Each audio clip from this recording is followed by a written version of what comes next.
Well, good morning. Welcome back to Babel 9 here on Edpuzzle. Hopefully, it's our last one for at least a little bit.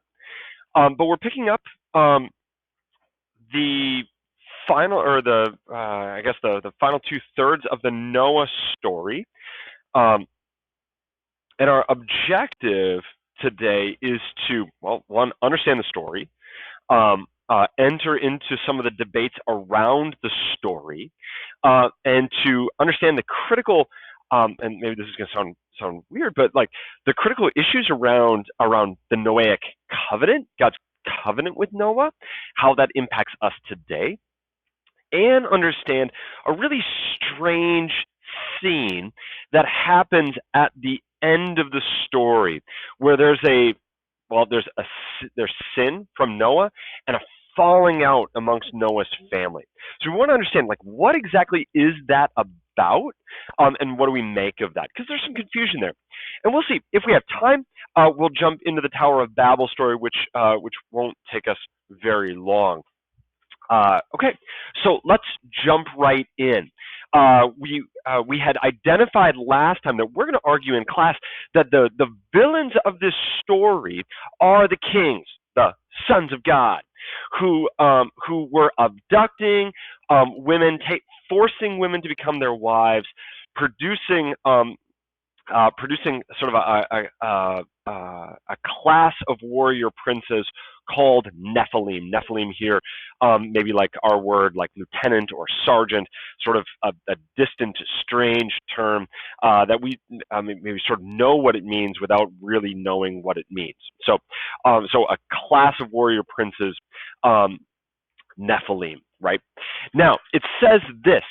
God had, at the very end, last time we said, God had picked out a man named Noah, whose family was righteous, or who was righteous, and God's going to save him and his family. So it picks up here in verse 9 of Genesis 6. These are the generations of Noah. Noah was a righteous man, blameless in his generation. Noah walked with God. And Noah had three sons, Shem, Ham, and Japheth.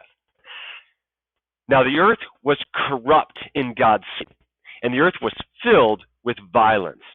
God saw the earth, and behold, it was corrupt, for all flesh had corrupted their way on the earth. God said to Noah, I have determined to make an end of all flesh, for the earth is filled with violence through them. Behold, I will destroy them with the earth. Make yourself an ark of ship of gopher wood.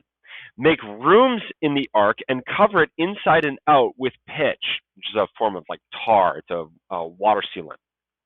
Okay, so here again, the earth is filled with violence and sexual immorality. Kings are being called sons of God, likely meaning they're being worshipped as though they're deities. Okay, so we've got sexual immorality, violence, and idolatry polluting the earth, yet Noah is found blameless in his generation. So let's think about that word blameless. Does blameless mean sinless? We look at how blameless is used throughout the Bible. Paul's going to call himself blameless. This word blameless simply means like faithful to God. It means not sinless, but regularly repentant, seeking to be faithful to God in the midst of being a sinner, and living in a sinful culture. So faithful to God in as far as repenting and seeking to follow God best you can, blameless. Okay. Noah has three sons, Shem, Ham, and Japheth. That's going to be significant a little bit later on. Note that Ham is a name in Hebrew from thousands of years ago, long before English became a language. It has nothing to do with sliced pork. Yummy. Okay. Anyway, all right. So it says the earth was filled with violence. God saw that the earth was corrupt, for all flesh had corrupted their way on the earth. So now again, who's the problem here? Well, the problem is human beings, right? God said to Noah, I have determined to make an end of all flesh. Probably here a reference to human beings specifically. For the earth is filled with violence through them. Behold, I will destroy them with the earth. Make for yourself an ark of gold for wood. Okay, so God's setting out here to destroy humanity for humanity's sinfulness, as well as kind of likely what we have here is like what humanity has encountered has also been corrupted. Okay, so God says, build a ship, build an ark made out of gopher wood, and make it waterproof. Make rooms for all sorts of things. And God's going to give some detailed instructions for the ark, which we're going to skip for sake of time. So jumping into Genesis 7:17, water continued 40 days on the earth, and the waters increased. So we get 40 days of rain. Okay, 40 straight days of rain. So this is a monsoon season. You get 40 days of persistent rain and flooding. Okay. The waters increased and bore up the ark, and it rose high above the earth. Waters prevailed and increased greatly on the earth. The ark floated on the face of the waters. The waters prevailed so mightily that on the earth all the high mountains were covered over the whole of heaven. All the high mountains under the whole of heaven were covered. The waters prevailed above the mountains, covering them by 15 cubits. Okay. It says, all flesh died that moved on the earth, birds, livestock, beasts, all swarming creatures that swam on the earth, all mankind, everything on the dry land, on whose nostrils was the breath of life, died. He blotted out every living thing that was on the face of the ground, man, animal, creeping things, birds, birds of the heavens. They were blotted out from the earth. Only Noah and those who were with him on only Noah was left, and those who were with him on the ark. And the waters prevailed on the earth 150 days. We're skip ahead, chapter 8. In the 601st year, in the first month, the first day of the month, the waters were dried up from the earth, and Noah removed the covering from the ark and looked, and behold, the face of the ground was dry. In the second month, on the 27th day of the month, the earth had dried out, and God said to Noah, go forth from the ark, you and your wife and your son and your son's wives. Bring out with you every living thing that is with you of all flesh, birds, animals, every creeping thing that creeps on the earth, that they may swarm on the earth and be fruitful and multiply on the earth. So Noah went out, his sons, his wife, his sons' wives, with them. Every beast, every creeping thing, every bird, everything that moves on the earth went out by families from the ark. Okay, so let's pause there. Okay, the modernist question, right? Like we talked about pre-modern, modern, and postmodern questions. Postmodern question might be like, how does this make you feel? How is this meta-narrative seeking to oppress you? Maybe the postmodern interpretation is that like it's telling me that I can't be violent. It's telling me that I can't be sexually permissive. It's telling me that I can't worship idols. It's oppressing me. Okay, again, not helpful. Not the intention of the text at all. This text is seeking to establish like a rightly defined, or seeking to rightly define good and evil and the authority and justice of God on the earth. The modernist question is, wait, how much water? Where did it come from? Those sorts of questions. So let's address those modernist questions for a second. It's said that the flood increased greatly on the earth. The ark floated on the face of the waters. Water prevailed so mightily on the earth that all the high mountains under the whole of heaven were covered, and water prevailed above the mountains, covering them by 15 cubits. And I don't remember how how a cubit is a bit over a foot, if I remember correctly. I think 6 cubits is about 9 feet, if I remember correctly. So you can do the arithmetic to figure that out. It's not particularly important, but what it's saying is that, look, all the mountains of the earth are covered by uh, 18, 20, 25 feet of water. Now, that's fascinating and somewhat problematic, right? Because we know the highest mountain on Earth is Mount Everest. Um, on Mount Everest, unless you're among the best hikers in the world, the best trained, that is really dangerous because the oxygen, the level of oxygen is really, really thin, and like death is often the case if you don't have oxygen tanks. Well, they didn't have oxygen tanks on the Ark, so you got water. The water would be pushing into the sort of upper atmosphere of the Earth. This is wild. Well, let's step back, right? We want to read this, given its intention, and in light of its ancient Near Eastern context.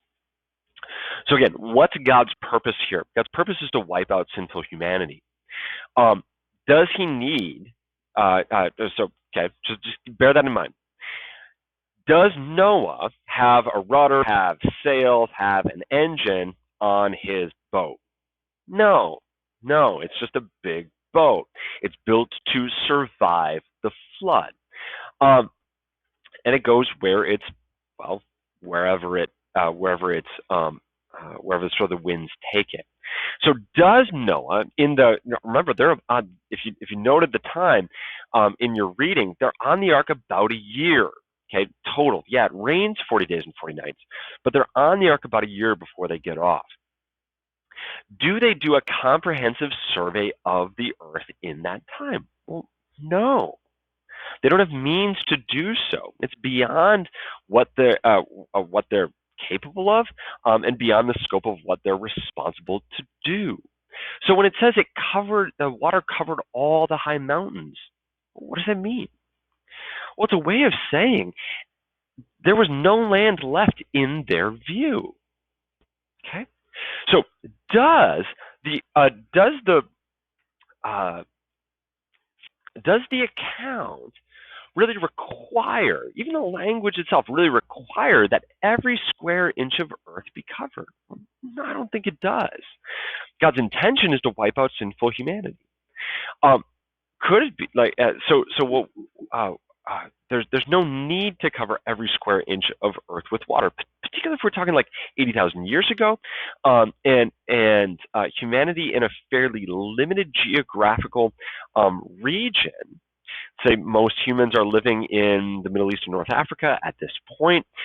You could have a cataclysmic flood that wipes out all of humanity, other than Noah's family, in a fairly limited geographical region. We look at so the speculation around like the Pangea idea, that the shape of the continents was significantly different 100,000 years ago or so. Great. Anyway. So we don't necessarily need, even with the text, given that like human beings simply are prone to hyperbole, right? You think about baseball, you hit the ball out of the park. Well, okay, out of the field of play, hit it into the stands, but out of the park means like left the ballpark, left the grounds. And outside of a handful of stadiums, think about the Giants Stadium in San Francisco, no one hits the ball literally out of the ballpark. If you're in a dome stadium, like what we used to have in Minnesota, or I think they still have in Toronto, the Tampa Bay Stadium in Florida, dome stadiums, it would be impossible to hit it out of the park without somehow like penetrating the walls. Would we be right to think that a player has hit the ball 7, 8, 900 feet, maybe through a wall when they hit it out of the park. No, it's an expression. It's purposeful exaggeration. Or it's simply what we might call phenomenological language, where describing a phenomenon as we witness it or as we experience it. So we talk about sunrise and sunset. I believe the Earth is round, is a sphere. I believe that the Earth rotates around the sun, not the other way around. I am not a flat earther. I am not a geocentrist. I don't think that the Earth is at the center of the solar system. And yet I talk about sunrise and sunset because that's how it appears. Does that make sense? That's how the phenomenon looks to me, even though I know that the Earth is rotating on its axis, orbiting the sun, not the other way around. Okay. So what we have here is Moses recounting Noah's description. Water covered everything. Every square inch? Not necessarily. Everything he could see. It wiped out all creatures and all human, and in particular all humans. Yeah. Were there squirrels on other parts of the earth that had never encountered human beings that survived the flood because the flood was limited in scope? Maybe. I don't think it would violate the intention of the text and the purpose of the text. That's neither here. That's a fairly minor sort of modernist issue. The other issue is, okay, where did all the water come from? Well, water to cover the entire Earth. There's not enough water on the entire Earth to cover the entire Earth. Okay, now at least not very deep. And even that is maybe a little bit difficult to say because to cover the Earth in water, you're going to have to bring the seafloor up and sea level down and sort of flatten out. Our Earth is full of sort of hills and valleys. The oceans are deep valleys, and the land is high up. You'd have to sort of rearrange the tectonic plates, rearrange the altitude and things of the Earth. It's hard to imagine. And again, a cataclysmic flood like this, yeah, of course. But in general, to cover every square inch is going to take a miraculous creation of water and then a miraculous removal of water. Sure, very, very possible, fully within the realm of possibility for God to do. But we could also see something like a massive melt of polar ice, creating sort of a tidal wave of floodwaters over a more limited region. We could see the breaking up of the continents through tectonic plate business, creating a massive water rushing across a region. Those sorts of things. There's all sorts of sort of speculation, and that's ultimately what it becomes, is speculation. But what we do have here is an account of a cataclysmic flood. And what's interesting is that from Mayans and Aztecs in South America to Egyptians to Babylonians, definitely in places like India, you get these flood stories. People from all over the world have stories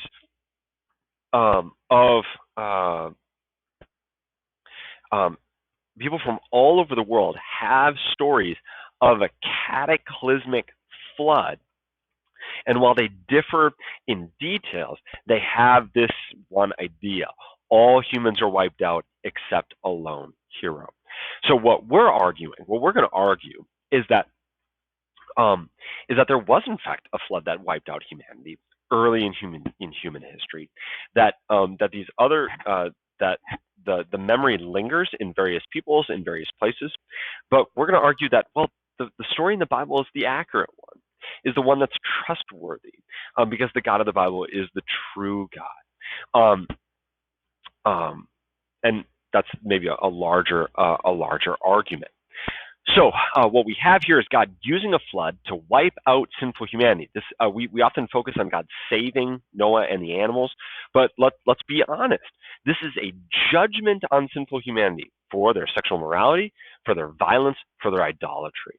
Okay, sexual immorality, violence, idolatry. God says, that's it. These people are so wicked they have to be wiped out. I'm starting over. So while we see the flood as a cleansing, it's also a destruction. Okay, it's a judgment and a cleansing. And we know this, like cleansing, healing comes often through the enactment of justice. And so God's seeking to do that here by judging humanity and saving Noah.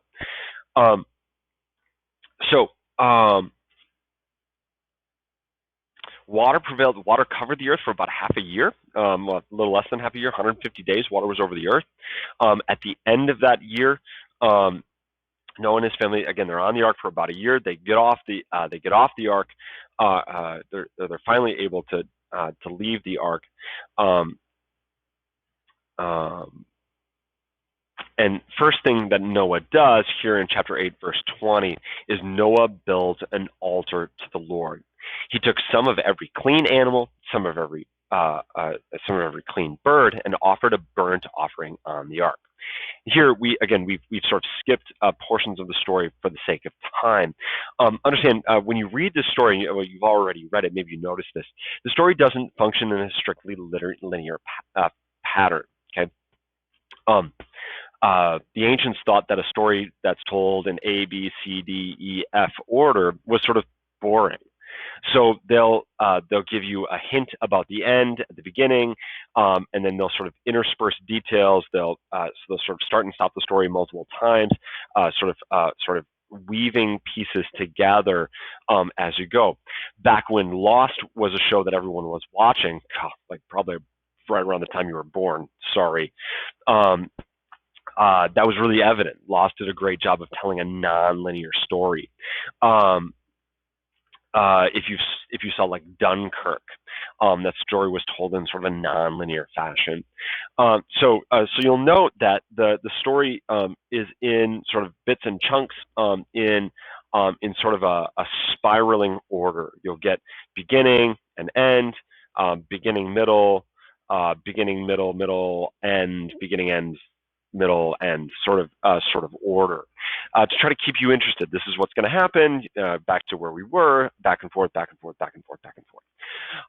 We often think of Noah gathering animals 2 by 2, or animals showing up 2 by 2, one male, one female of all the animals. And that's true, except that all the clean animals, and clean here is a reference to ritual cleanness, which is not something that we've been taught about yet, but is going to become a major focus in like the book of Leviticus, and was apparently known to them here in ancient times, in sort of prehistoric times. Noah took 7 of every clean animal onto the ark. So any animal that was fit for sacrifice, there were 7 of. Sheep, goats, cows, certain types of birds. There were 7 because God instructed it, and because Noah understood that at the end of this there was going to need to be animals for sacrifice. Okay. So Noah made a sacrifice here in chapter 8.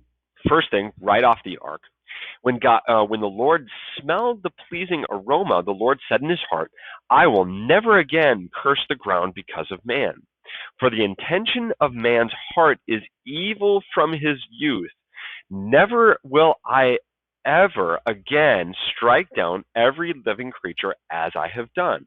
While the earth remains, seed time and harvest, cold and heat, summer, winter, day and night shall not cease." So here God says, look, I'm never going to destroy all of humanity again. I'm never going to destroy all the face of at least of the inhabited earth again. For man is sinful, inherently wicked, from the very beginning. And there's some acknowledgement here, some sort of an interesting statement here that God says, like, look, as much as I have done justice in this, I haven't ultimately solved the problem. Humanity is still evil in his heart from his youth. So the Lord blesses Noah and his sons and says to them, be fruitful, multiply, fill the earth. Where have we heard that before? The fear of you and the dread of you shall be on every beast of the field, and on every bird of the heavens, and upon everything that creeps on the ground, and all the fish of the sea. Into your hands they are to be delivered. So God says here, he clarifies, because it's been different on the ark. He says, look, now the animals are going to fear you. On the ark, everything was sort of domesticated, whether by like new habit, living in close quarters, or whether by like God's like miraculous intervention. Now the animals are going to be afraid of you again. Noah, like you've sort of held all these animals as sort of livestock. You didn't eat them. Now they're going to be like afraid of you. They're going to be wild again, and you're going to be free to eat them. Every moving thing that lives shall be food for you. Again, some have said, oh, this is the first time humans eat animals. I don't think so. I think they ate animals at least when they got out of the garden, if not in the garden itself. And there was a moratorium on eating animals for obvious reasons on the ark, and now it's being sort of reopened. Go ahead and eat that cow. Make some burgers, Noah. And as I gave you the green plants, I give you everything, but you shall not eat flesh with its life, that is its blood. So God's going to say, don't eat blood. Don't eat meat with blood in it. For your lifeblood, I will require a reckoning. From every beast, I will require it, and from man, from his fellow man, I will require a reckoning for the life of man. So let's pause there for a second. What's this thing about blood? God says, don't eat blood. Blood is a symbol of life. All life belongs to God. Don't eat blood. What does that mean practically for us? Well, one, like, is this about like your steak? Well, probably not. What if you like it, medium rare? So, it's a little, well, bloody, a little juicy. That's fine. What we're talking about here is how, what the ancients were talking about here is don't like consume blood, okay? Whether raw or cooked. And look, this is done in various people, amongst various peoples in various cultures. Talking to a group of Kenyans one time, they said, "Oh man, the best way to barbecue is to take a goat, you roast it over an open fire, and you catch the blood of the goat before you cook it, and you use the blood of the goat as dipping sauce." Fascinating. They say it's delicious. Haven't tried it. Was in China, and was served a dish that I found out later was steamed blood. I forget what kind of blood it was, but sort of boiled. It was like a gravy. It was real garlicky, tasted nice. But God says, like, look, don't eat blood. Maybe you've seen or heard of ancient rituals, whether by warriors or by priests, of consuming blood, maybe to take on the strength of their enemies or the animal or whatever. God says, don't do that. Blood symbolizes life. Don't consume blood. There was also a practice among some peoples to strangle animals so that the blood was held in the animal during the butchering process. So God says, look, the way you like rightly butcher or sacrifice an animal, this is what we're going to see in Leviticus, is to slit its throat, drain the blood, then sacrifice or butcher and eat the meat. Does that make sense? So having your steak medium rare, not a problem. That there's a little bit of blood in it, not a problem. You can't pull all the blood out of the meat. That's not the point. Cooking it longer doesn't actually remove the blood, if that makes sense. So what we're talking about here is don't like purposely consume blood, like straight, or to seek to keep blood in meat. He says, because God says, like, look, life is symbolized by blood. Don't eat it. It belongs to God, which is interesting. It's going to be a way for God to differentiate Himself from to be a way for Him to differentiate Himself from the pagan people around Him. Okay.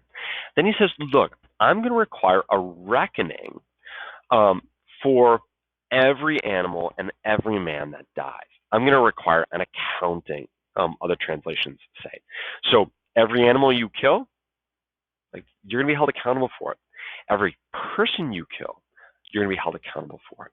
So it says this: whoever sheds the blood of man, by man shall his blood be shed. For God made man in his own image. So what is this? What is this phrase? Whoever sheds the blood of man, by man shall his blood be shed. Is that a promise? Not a promise. Not a promise. What we're looking at here is a command, I think. It's not saying that there's some sort of like karma. You kill someone, someone's going to kill you. No. What this is, it's a legal precept. Look, if you murder, your life is going to be forfeit. You're going to be forced to stand before a court of law, and you're going to be executed. If found guilty, you're going to be executed for your crime. This is a way God's going to confront the violence of his culture.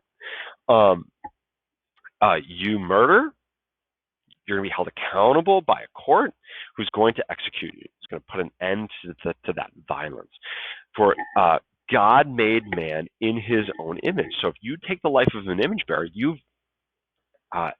in a murder, you've like destroyed God's image. Your life is now forfeit. Okay, and that's a little tough for us, and we're gonna delve into that in, I think, chapter 10. We're gonna deal with, like, what do we do as Christians about the death penalty, and we'll look at two views by Christian authors about that, trying to make sense of what do we do about this as Christians. And you be fruitful, multiply, increase greatly on the earth, and multiply in it. Okay, where have we heard that? That's the exact same sort of command God gave to Adam. So Noah here and his family are really a new Adam. Okay, we'll come back to that in a minute. Then God said to Noah and to his sons, behold, I establish my covenant with you and your offspring after you, and with every creature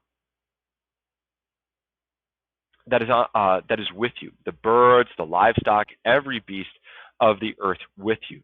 As many as came out of the ark, it is for every beast of the earth. I establish my covenant with you, that never again shall all flesh be cut off by the waters of the flood. And never again shall there be a flood to destroy the earth. And God said, this is the sign of my covenant that I make between me and you and every living creature that is with you for all future generations. I have set my bow, a rainbow, in the cloud. And it shall be a sign of the covenant between me and the earth.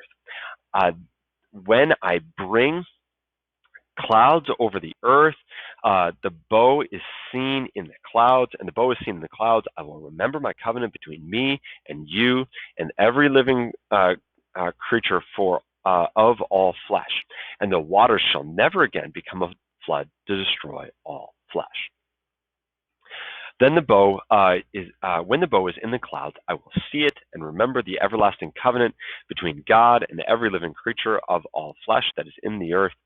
God said to Noah, this is the sign of the covenant that I have established between me and all flesh that is on the earth.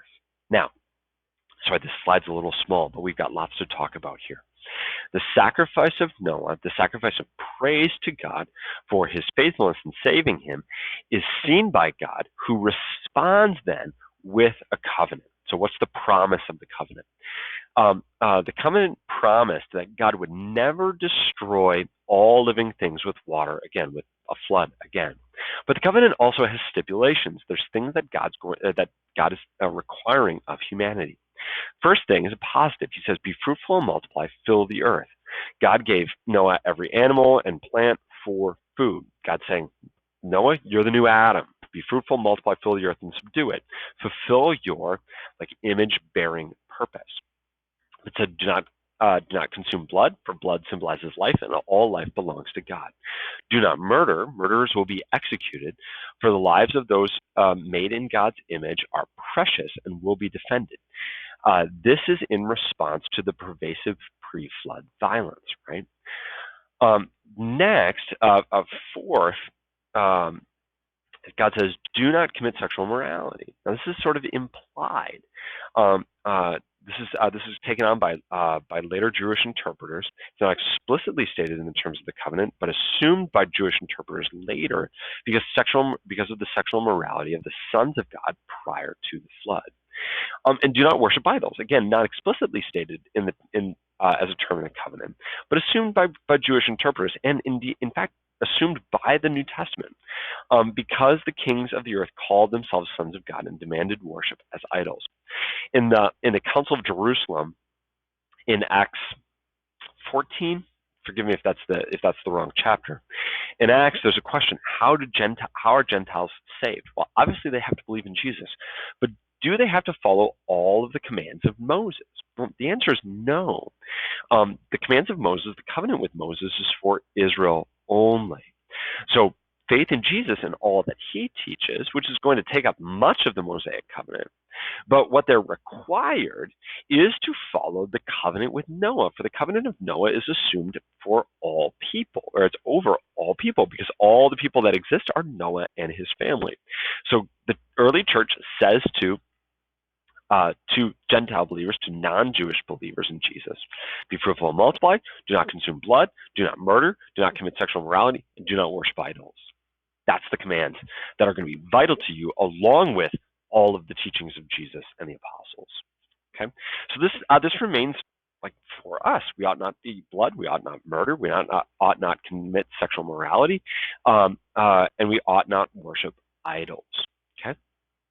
So, what's the sign of the covenant? Covenants often come with signs or symbols, ways of remembrance. And God says, look, a rainbow is going to be the means by which we are reminded of the covenant that I've made with Israel. Make sense? This is going to be significant. These covenants and how they stack and order together is going to be a huge part of how we understand the rest of the flow of Scripture.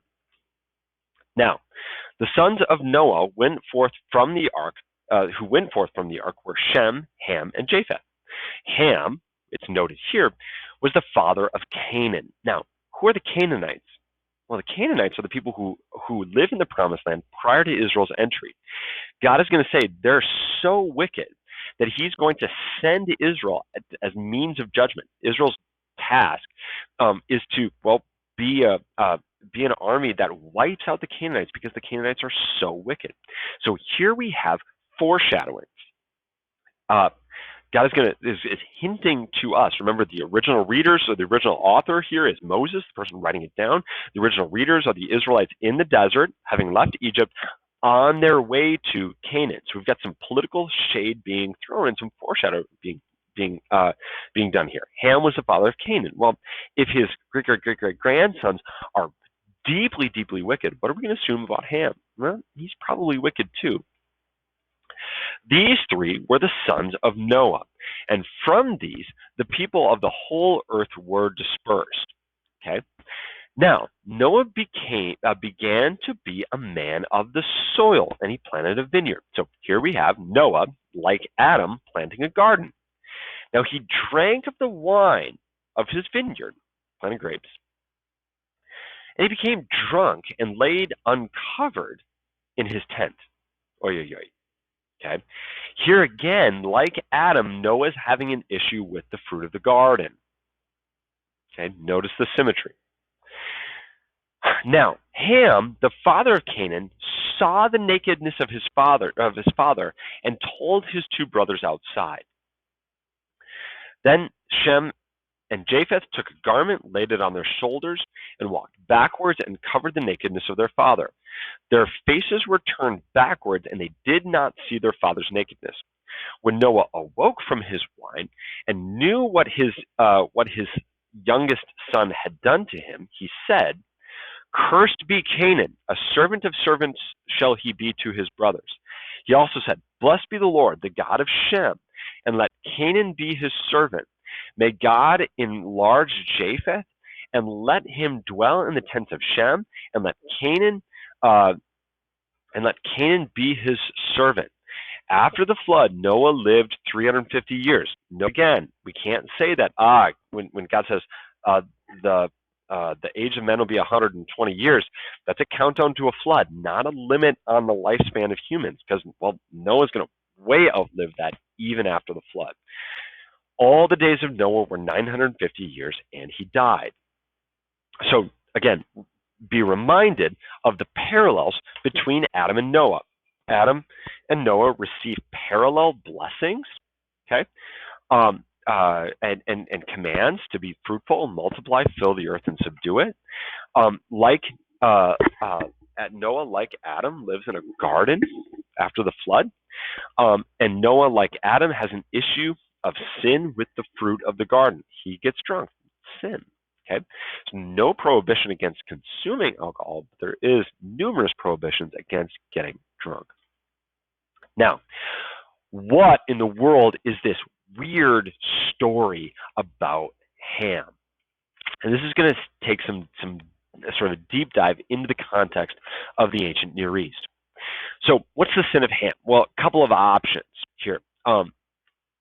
Ham had sought out his father in his drunken state and publicized his father's shame to his brothers, therefore bringing shame upon himself and his family for dishonoring his father. Sort of option one, that we'd simply have an issue of like shame.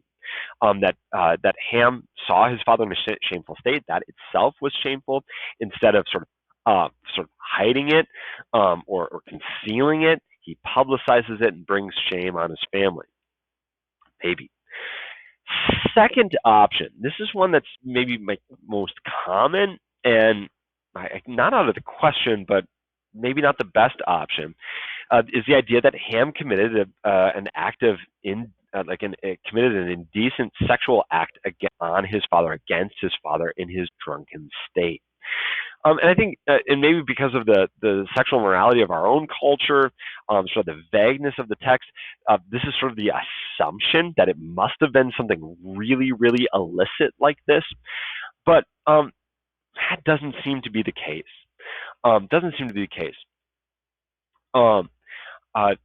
There's a third option here, which is going to take some thinking, but I think it's going to actually be the best one. So the third option is that Noah condemned his father for his drunkenness and wrongfully took his father's inheritance cloak, the mark of authority, wealth, and inheritance in the family. This symbolically stated that he no longer saw his father as worthy of leading their family and was essentially sort of dead to them because of his act of drunkenness. And thereby, again, dishonoring his father and really stealing from his father. So what does that mean? Well, so of the three options, we're going to say there's a lot to option one, that this is a shame-related issue, a failure to rightly deal with shame, of celebrating his father's failure instead of quietly seeking to bring resolution to the issue. I think there's a lot to that. So that's probably going to be a part of our solution. This option two doesn't seem to fit. The description. We're gonna argue that there's a better description. And actually, like if that had been the case, the response would probably have been much more severe.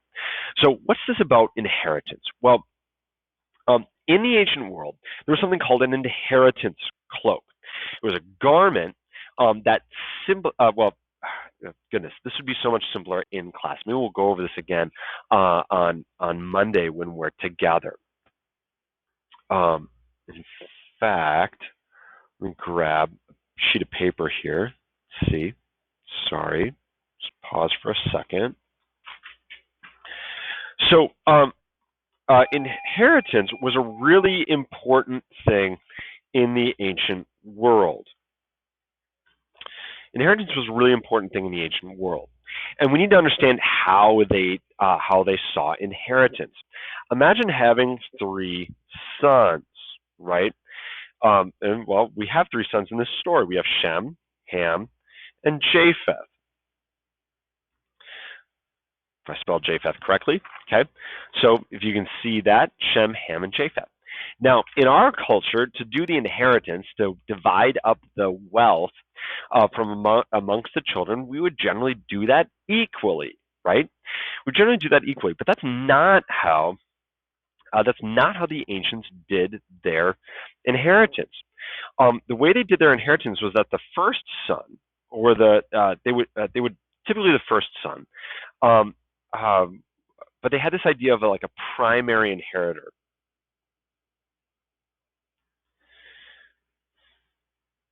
one who was like most responsible for carrying on the family name and carrying on sort of the family business. He would receive a double portion of the inheritance. Okay, a double portion of the inheritance.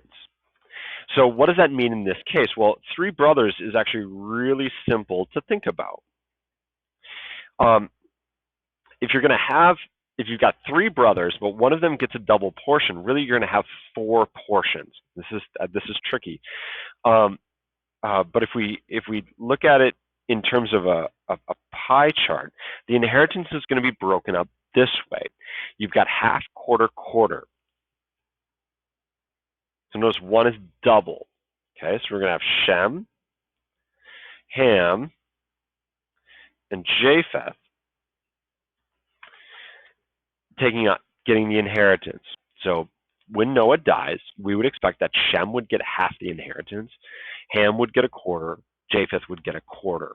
Okay, and what's going to happen is that the one whom bears has that primary inheritor status, at some point will inherit an inheritance cloak.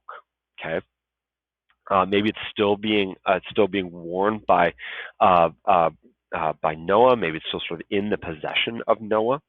But the inheritance cloak sometimes is, and you note on the slide, a special outer garment, which is typically extra long or especially decorated, signifies that the wearer will receive the double portion of his father's inheritance. Sometimes money was literally sewn into the hem of the garment. Okay? Think about Joseph. We think about Joseph and his multicolored coat, or his Technicolor dream coat. And even the translation multicolored might be sort of suspect. Maybe simply a way of saying extra long. Okay. Joseph receives this special coat. Now, remember, Joseph has 12 brothers. He's the 11th. He's the second youngest. It would have been expected that the eldest, Reuben, would receive the inheritance. But it's not the case. Joseph is given it, and we'll talk about why that is a little bit later. It has to do with his father's multiple wives. Joseph's the favorite son because he's the firstborn son of his favorite wife, Rachel. Now that's a whole mess of issues right there. But just bear in mind, it's not that Joseph got Jordans and his brothers got Skechers. Now, that's kind of what happened, but it's that Joseph's going to receive the double portion of the inheritance. And there's 10 older brothers who think they should have had a right to that inheritance first. So it's much bigger than just his coat's cooler than my coat. And it's much more significant than father likes him better.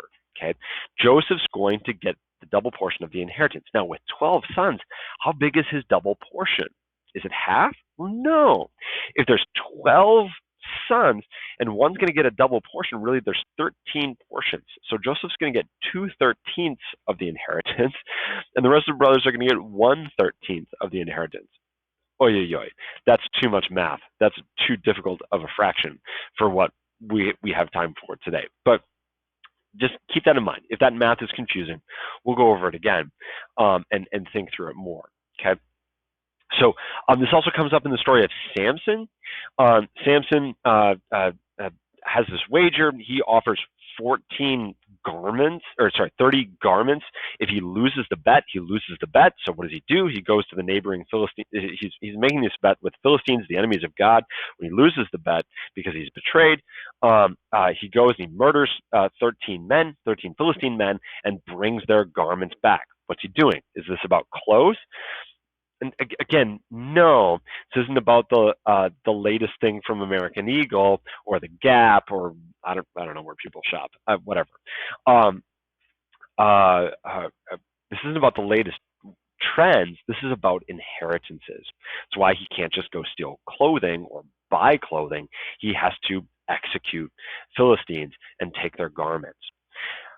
Um, this also comes up again in the story of Joseph when Joseph's ruler over Egypt. If you don't remember the story, it's okay. Well, actually, it's coming up in your reading. It was in your reading, I think, last week. Maybe it's next week. But when we're thinking about when we read the story of Joseph, Joseph accuses his brothers of being spies, and they don't know who he is. He accuses them of being spies who have come to look upon the nakedness of the land.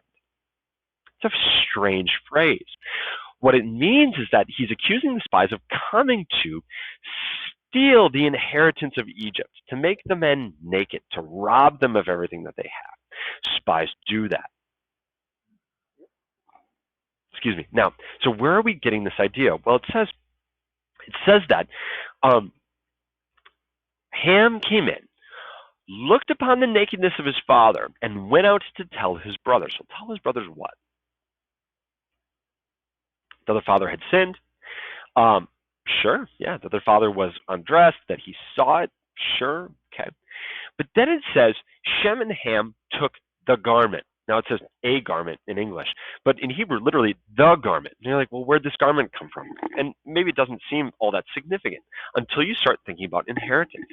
The implication in the text is that Ham took that inheritance cloak from his father, that thing that marked his father as the primary, as the sort of the leader of the family, as the one who has the right to pass the inheritance on. And Shem and Ham, in order to not dishonor their father, looked away and covered their father with his cloak again. Okay, they sort of reinstated their father as leader of the family. So what's being sort of assumed here, what we're going to argue is that what Ham does is he judges his father. He takes the leadership of the family away from his father. He takes the right of inheritance from his father, maybe claiming it for himself. Shem and Japheth go, no, like, yes, our father has sinned, but you don't have the right to do that. You don't have the right to judge our father that way. And they take that garment back. Does that make sense? Noah's response, if Noah had simply done, if Noah's response fits this description well, if Ham had sexually assaulted him, raped him in some way, the response likely would have been execution. That would be fitting with what we learned later in the Old Testament. If it was simply an act of shame, doesn't make sense to curse not just Ham, but Ham's children. So it seems like we have an issue of inheritance here. Noah's response is to remove Ham's inheritance, which would be in keeping with the crime and the eye for eye principle, right? You murder, your life is forfeit. You steal, you pay back what you owe. Here, Ham takes the inheritance from his father, so his father curses his firstborn son, so that, like, he, in a sense, will not receive an inheritance. Does that make sense? This is really fast. Often there's lots of questions, and so we'll make time over the next few days to sort of address questions about this, because this is complicated stuff. So what we're arguing is that God, Noah curses not just Ham, but Ham's son, because what Ham had done was taken the inheritance from his father. Sort of like, Dad sinned, he's dead to us, we get to do what we want with his estate. So Noah, in like manner, curses Ham's firstborn son, his primary inheritor, to be a servant to his brothers. Blessed be the God of Shem, who Israel is a descendant of, that Cain would be his servant. So here again we have political shade, and we have God is building the case for why he's going to send Israel into Canaan to wipe Canaan out. Okay. Now, God had said to Shem, Ham, and Japheth, to Noah and his descendants, to spread out over the land. But the descendants don't do that. And this is the last thing, just a couple more minutes. His descendants don't do that.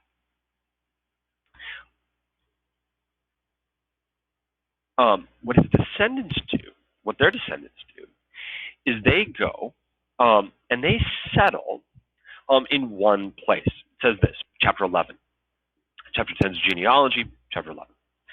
Now the whole earth had one language and the same words. And as the people migrated from the east, they found a plain in the land of Shinar and settled there. And they said to one another, "Come, let us make bricks and burn them thoroughly." And they had bricks instead of stone, and they had bitumen for mortar. So they're gonna lay brick instead of using stone, which is gonna be interesting. The Israelites are going to exclusively use stone. So we have a technology issue here. Then they said, "Come, let us build ourselves a city and a tower with its top in the heavens, and let us make a name for ourselves, lest we be dispersed over the face of the whole earth." So what's the issue here? What's happening? Well, all humanity was living together in a plain, in a place called Shinar, which we're going to associate with the region around Babylon. So we're looking at like the area around the Tigris and the Euphrates, and we'll look at that in a map in 2 weeks. Then they said, "Come, let us build for ourselves a city and a tower with its top in the heavens, and let us make a name for ourselves, lest we be dispersed over the face of the whole earth." So here we have that the intentions of the people are against God. We're going to build a city and a tower.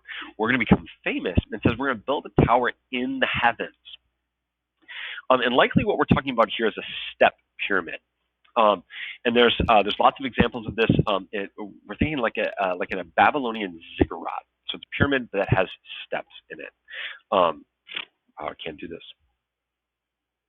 So smooth side pyramids in Egypt, step pyramids in Babylon. We also see step pyramids in amongst like the Mayans and the Aztecs as well.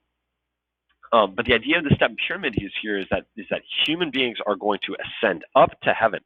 So sort of what they're looking to do here through their use of technology is to take their place amongst the gods. We want to be gods ourselves. We don't want to obey God's command to spread out. We want to centralize our power and authority around like ourselves here in a city that's going to be called Babel. It seems somewhat mundane, and yet is very much opposed to God. We have a rebellion against His command to spread out, and we have a rebellion against Him in that they want to take God's place. Now, what's interesting in what we know about the Babylonian step pyramids is that they were temples and functioned as steps for gods to come down out of heaven and step down to be amongst their people. It's interesting because the story explains the opposite here. And I think what we're going to find is that in this story is an explanation as to why later Babylonians are going to see the step pyramids as a means of God coming down, not as a means of humans going up. Now it says, "The Lord came down to see the city and the tower which the children of man had built." Imagine this is the tower, right? And it's funny to do this in class because sit this on the ground and pretend to be God. And the sort of the spirit of the text is humans are like, "Look at our great tower. Look at how incredible it is. Look at how big it is." And God stoops down. "Oh, look at their little tower. Look at how cute it is. Look at what they're doing." Unfortunate that they're rebelling against me, but they're awfully precious. Look at the little thing. Okay. And God said, "Behold, the people are one, and they have all one language, and this and this is only the beginning of what they will do, and nothing that they purpose to do will now be impossible for them. Come, let us go down there and confuse their language so that they may not understand one another's speech. So the Lord dispersed them from there over the face of all the earth. They left off building the city. Therefore, the name of the city was called Babel, because the Lord confused the language of all the earth. And there the Lord dispersed them, and from there the Lord dispersed them over the face of the whole earth. So God sees them united around their idolatry, united around their worship of self, united around their technology, and his response is to confuse their languages. So we get the diversity of language today out of this judgment from God. He scatters them. Now, is it that he picks them up and sort of transports them all over the world, all over the continents, etc.? Maybe. Or maybe it's that now each family speaking different languages, they simply migrated away because they couldn't communicate. Either way, the latter seems maybe more likely, more in keeping with how God generally does things. So finally, they spread out because their languages were confused. God, like we've said it once, we'll say it again, sin makes us stupid. And here God intervenes to ensure that, humanity lost the ability to communicate with each other because of their sinful rebellion and their act of idolatry. God intervenes, judges them by confusing them with different languages, and their sinful task of building sort of a monument to themselves fails. And so we get people all over the world. Combine that with continental drift, the continents moving away from each other, the difficulty of traveling at great distances, etc., etc. After thousands and thousands of years, we have the world as we know it today, or the world as we recognize it in ancient history. Thriving empires, thriving cultures, distant and fairly ignorant of each other. It's only in modern history that we have sort of a global interconnectedness. So we live in a really unique time in that way. So God is calling us to bring together every tribe and tongue and nation to worship Him, to undo Babel, not undoing of the languages, but undoing of the idolatry and disunion around the worship and praise of God. So we've got to be careful not to build shrines to ourselves, but to build communities that are gathered and united around the worship of God. All right. Thanks for your attention. Thanks for listening, and looking forward to seeing you very, very soon in person. Grace and peace to you. Love you. God bless. Have a great day. Bye.